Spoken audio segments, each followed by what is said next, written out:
We are in one of the most beautiful vineyards in all of California, really. This is Dolinsek Ranch with the great Jim Dolinsek. Thanks for letting us hang out in your vineyard. Sure. So this is a pretty incredible site. Not a lot of old vine vineyards left in the Russian River Valley. We're on Laguna Road here, sandy gold ridge loam soils. Jim, how did you first come about finding this property and how would that go? Well, now it's been 40 years, but for the last 20 years when we found it, before that, we were searching for a property with a couple acres of old vines on it, Zin and field blend. I used to make some wine with an old Italian friend of mine, Joe Colombano, over at the Giovanetti Ranch, and it was so great. You know, he introduced me to it all, and we made sausage and homemade wine, and so living the dream. Yeah, always wanted to have a place where I could have some vines. My dad, his family had vines up on Shenate Road. Their ranch was right up above the Zampatti Ranch, who Teagan Passalaqua gets the fruit for Turley, and it's probably it's like an acre and a half or 2 acres. It's a small little vineyard right in town. But anyway, we were looking for it, and I used to ride 10 speeds, you know, to get a good workout on the weekends. And good bike riding around these parts. Excellent, yeah.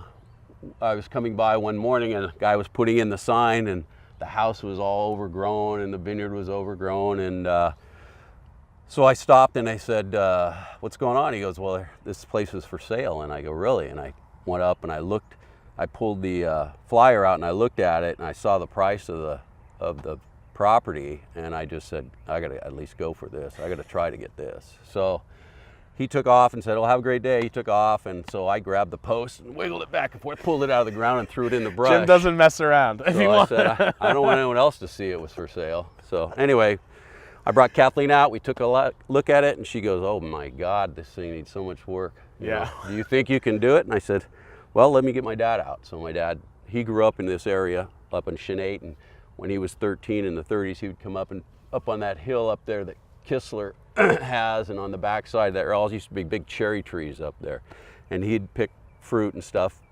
They had 9 kids, and his wife was single, so all the kids worked to bring money home for mom to pay for the ranch, you know. But anyway, so we came out and looked at it. Kathleen shook her head and says, "Man, are you sure?" And I said, "Yeah, we got to do it." I go, "We'll never find another piece like this out here, you know. This is the Golden Triangle, and we're right on Laguna Ridge here, and where are you going to find..." Actually, when I first came out, I didn't realize this was part of it. I thought it was just the house and right around the house, you know.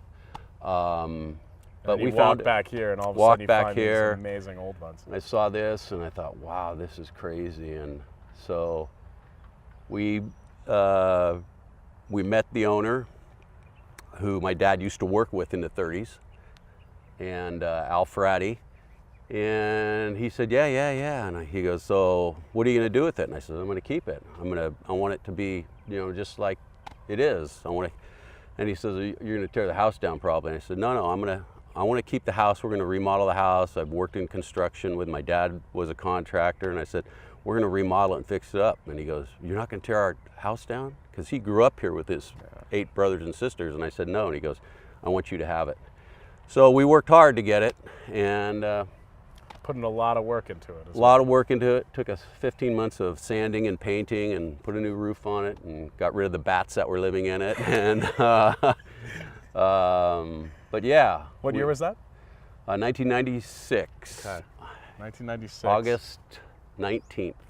August 19th, 1996. And then fast forward 12 years, and Morgan and I are driving along Laguna Road to go check out another vineyard that we were working with at the time, Rebecca's Vineyard. Right. And out of nowhere, me and Morgan are in our little Audi, and Morgan slams on the brakes. And we actually have 2 different versions of the story. Morgan tells a different version of the story, but I think I have the better memory on this story.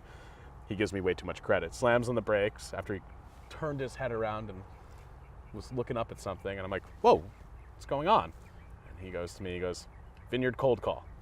We literally reverse it back up, pull up to your driveway, and this is the middle of harvest. So Morgan and I are covered in dirt and probably hadn't showered in a couple days. Yeah, they look like they were working. Yeah, look at we walk up and kind of a little bit, always a little nervous when you're coming on someone's property without an invitation. Right. And there you are, and I had just actually come in from back here checking stuff out and seeing how close we were to harvest and so forth. And yep, it was middle of harvest time, and we go up, and Jim thinks that we're looking for some work, but right. Instead we say, hey, what's with this vineyard? And it turns out that it's the old Frati Ranch property who right. you bought it from, and right. One of the cool parts of the history of this vineyard with the connection with Bedrock was Frati Ranch went to Joe Swan, and Joe Swan was Morgan's dad, Joel's mentor, who made some of the greatest Pinot Noirs and Zinfandels from the Russian River right. Valley starting in the late 60s, early 70s, and Joel actually made his first wine with Joe Swan, and the first Ravenswood wines were made at the Joe Swan winery. So Morgan immediately was like, oh, this is the old Frati Ranch property. Of course, my dad worked this for years. So then we talked, and sadly it was going to another winery at the time, and Morgan goes to give Jim a business card. He didn't have Doesn't have a business card, so I give him one of my business cards, and Morgan scribbles it down, and we say, hey, well, if it ever comes available. And then next year... Well, that was, yeah. That was 08. Year. It was, right. And then 09 was... Right. The next year, Jim called up Morgan and was like, hey. Yeah, I got a call from the fella that was... First of all, I looked at the card, and I said, oh, my God, New York, because the guy that I was selling the fruit to was from New York, and it was difficult talking on long distance on the phone. He'd come out once in a while, and he had a guy that was around here. But anyway, I looked at the card, and then he said, no, he's my friend and so forth. Anyway, so we came out, and the fella called me, and he said, hey, I want to know if I can get out of my contract. And I go, what's the problem? He goes, well, I want to jump on the bandwagon, I think. Basically, he didn't say actually that, but what he was leading to was that he wanted to go to Pinot Noir and not do the Zin anymore. This is 08, 09, so you have the financial sort of crisis right. that's happening, which ended up benefiting a lot of, because we ended up picking up a lot of great old vine vineyards during that time, because wineries were sort of cutting back on their production during that time. And then you also still had the post-sideways Pinot Noir craze, which was, Russian River Valley was the heart of ripping up old vine vineyards to plant Pinot Noir, because everyone was chasing Pinot Noir. Right. We lost a lot of great vineyards in Russian River exactly. Valley, a lot of great old vines and vineyards during those times. That's true. But luckily, Jim was one of the few that appreciated sort of how great the terroir is in Russian River Valley for Zin on the sandy Gold Ridge loam. A lot of guys came up here and looked at this, and they said, oh my God, these little vines, are they really producing anything? And then so anyway, I called Morgan, and he said, are you kidding me? I said, no. He goes, I want it. I really want it now. I'll take it. And I go, okay, you sure? He goes, yeah. And I go, all right.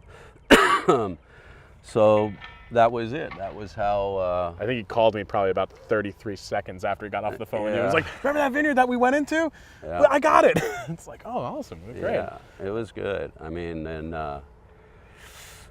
didn't see Chris for a while, but he would come out during harvest and stuff and help Morgan. This is back when I was still in New York, Yeah, he was in New York working at Crush, which was... Before I came to my senses. We actually went out there one time to see Chris. We were doing a Zap in New York, and they said, oh, he's not working today, but we stopped in there and checked they had some Bedrock wines in there already. This was, I guess, after we agreed to sell it to Morgan, but it's been a really good relationship, with Morgan, and now Chris is there, and it's nice to have two people to talk to, because these guys are running fast and hard all the time. They have a great following, and they do a great job with our fruit. I've sold to 4 different guys now, including Bedrock, and I know probably the other guys aren't going to like this, but I think Morgan does the best job with our fruit. Thanks, Jim.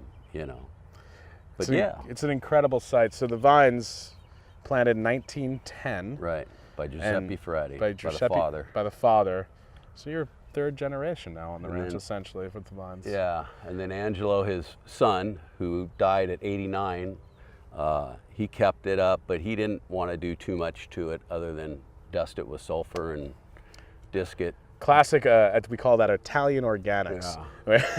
Yeah. There's not too many vineyards that have this north-facing slope, too. That's the incredible thing about this vineyard. It's usually, pretty much every year, the last Zinfandel pick we have. This is a cold site, Yeah. north-facing slope, and it's a steep slope. I mean, this is a hill right here. Right. This is probably, between this and that, this is what they're calling now Laguna Ridge because of Laguna Road and the Laguna de Santa Rosa down below. So they're trying to do a separate appellation, but I think it's fine just calling this Russian River, you know. But there's not too many vineyards that are on the hills like this anymore around here. Maybe Martinelli out on Jackass Road is on a pretty steep hill too, but there, you know, there's not too many old vines except for this one, Martinelli, and maybe a couple others on this side of the Laguna. Yep.